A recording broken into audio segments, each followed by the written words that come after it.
ಯೇಸು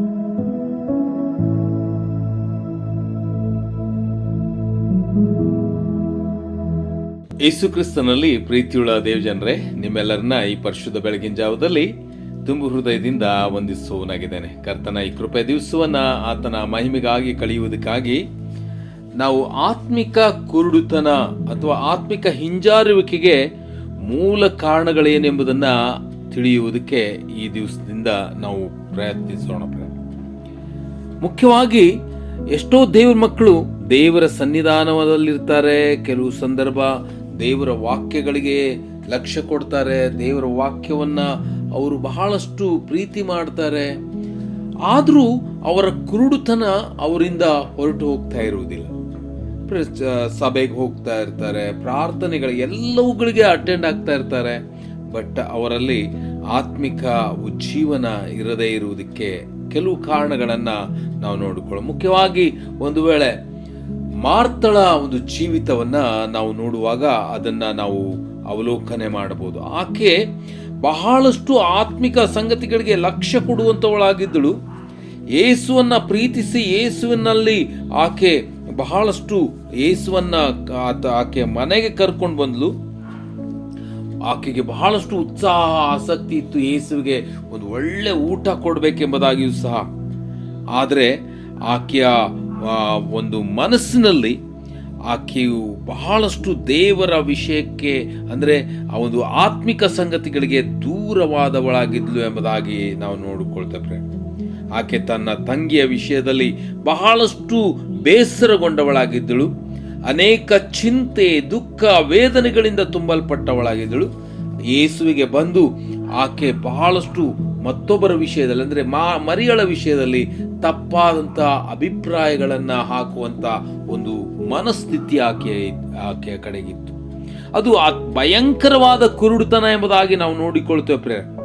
ಎಷ್ಟೋ ಸಂದರ್ಭ ನಮ್ಮ ಕಡೆ ಇರುವಂತ ಈ ಅಸಹ್ಯವಾದಂತ ಸಂಗತಿಗಳು ನಮ್ಮನ್ನ ದೇವರಿಂದ ದೂರ ಮಾಡ್ತೇವೆ ಎಂಬುದನ್ನ ನಾವು ಎಂದಿಗೂ ಮರೆಯಬಾರದು.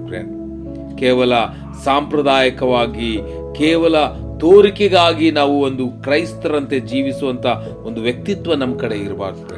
ಅದು ಭಯಂಕರವಾಗಿರುವಂಥದ್ದು. ಅದಕ್ಕಾಗಿ ನಾವು ಅನೇಕ ಸಂದರ್ಭ ಈ ರೀತಿಯಲ್ಲಿ ಜೀವಿಸುವಾಗ ನಾವು ಕುರುಡುತನಕ್ಕೆ ಒಳಗಾಗ್ತೇವೆ ಎಂಬುದಾಗಿ ದೇವರ ವಾಕ್ಯ ನೇರವಾಗಿ ನಮಗೆ ಕರೆ ಕೊಡುವುದನ್ನು ನಾವು ನೋಡ್ಕೋತೀವಿ. ಅದನ್ನ ಯೇಸು ಮತ್ತಾಯನ ಬರೆದ ಸುವಾರ್ತೆ 23ನೇ ಅಧ್ಯಾಯದಲ್ಲಿ ಬಹಳಷ್ಟು ಖಂಡಿತವಾಗಿ ಆ ವಿಷಯವನ್ನ ಬೋಧಿಸಿರುವುದನ್ನು ನಾವು ನೋಡಿಕೊಳ್ತೇವೆ.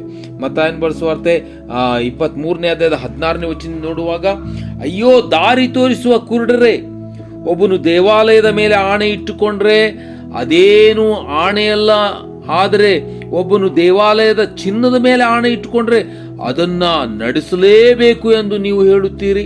ಹುಚ್ಚರೇ, ಕುರುಡರೇ, ಯಾವುದು ಹೆಚ್ಚಿನದು? ಚಿನ್ನವೋ, ಚಿನ್ನವನ್ನ ಪಾವನ ಮಾಡುವ ದೇವಾಲಯವೋ? ನೋಡ್ರಿ, ಇಲ್ಲಿ ಬಹಳಷ್ಟು ಖಂಡಿತವಾಗಿ ಯೇಸು ಕುರುಡರೇ ಕುರುಡರೇ ಕುರುಡರೇ ಎಂಬುದಾಗಿ ಹೇಳ್ತಾ ಇದ್ದಾರೆ. ಯಾಕೆ ಅಂದ್ರೆ ಅವರು ದೇವಾಲಯದ ವಿಷಯದಲ್ಲಿ, ಆಚರಣೆಗಳ ವಿಷಯದಲ್ಲಿ ಬಹಳಷ್ಟು ಪ್ರಾಮುಖ್ಯ ಸ್ಥಾನ ಕೊಡ್ತಾ ಇದ್ರು, ಆದರೆ ಸತ್ಯಕ್ಕೆ ಲಕ್ಷ್ಯ ಕೊಡ್ತಾ ಇರಲಿಲ್ಲ. ಇದು ಬಹಳ ಭಯಂಕರ.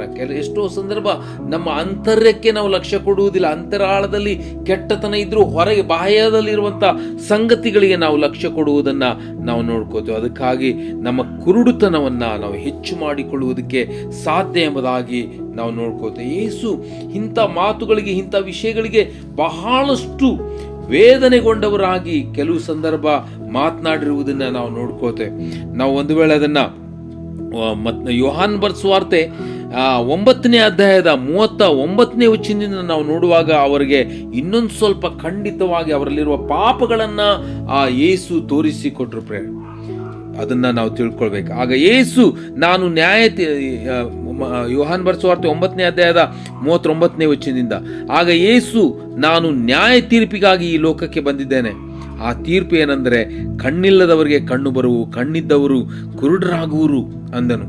ಇದನ್ನ ಆತನ ಸಂಗಡ ಇದ್ದ ಫರಿಸಾಯರು ಕೇಳಿ, ನಾವು ಕುರುಡರೇನು ಎಂದು ಕೇಳಿದಾಗ ಯೇಸು ಅವರಿಗೆ, ನೀವು ಕುರುಡರಾಗಿದ್ದರೆ ನಿಮಗೆ ಪಾಪ ಇರುತ್ತಿರಲಿಲ್ಲ, ನಿಮ್ಮ ಕಣ್ಣು ಕಾಣುತ್ತವೆ ಅನ್ನುತ್ತಾರೆ, ಆದ್ದರಿಂದ ನಿಮ್ಮ ಪಾಪವು ಉಳಿದಿದೆ.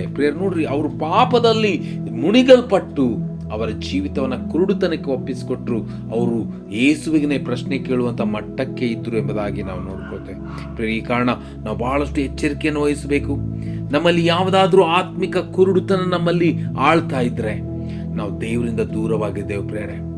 ಕರ್ತನ ಮುಂದೆ ಎಷ್ಟು ಕೆಲಸ ಮಾಡಿದ್ರು, ಎಂಥ ಒಂದು ಒಳ್ಳೆ ರೀತಿಯಿಂದ ಜೀವಿಸ್ತಾ ಇದ್ರು, ನಮ್ಮ ಜೀವಿತ ಅಂತರಾಳದಲ್ಲಿ ಕುರುಡುತನಕ್ಕೆ ಒಳಗಾಗಿ ದೇವರಿಂದ ದೂರವಾದವರಾಗಿರ್ತೇವೆ. ಈ ಕಾರಣ ನಾವು ದೇವರಿಗೆ ದೂರವಾಗದಂತೆ ನಮ್ಮ ಜೀವಿತವನ್ನು ಕರ್ತನ ಮುಂದೆ ಸಮರ್ಪಣೆ ಮಾಡಿಕೊಳ್ಳುತ್ತಾ ನಾವು ಇನ್ನೂ ಹೆಚ್ಚು ಆತ್ಮಿಕ ಪರಿಪಕ್ವತೆ ಕಡೆಗೆ ಹೋಗುತ್ತಾ ನಮ್ಮನ್ನು ದೇವರಿಗೆ ಸಮರ್ಪಣೆ ಮಾಡಿಕೊಳ್ಳೋಣ. ಆ ರೀತಿಯಲ್ಲಾಗುವಂತೆ ಕರ್ತನು ನಿಮ್ಮನ್ನು ಆಶೀರ್ವದಿಸಲಿ. Thank you.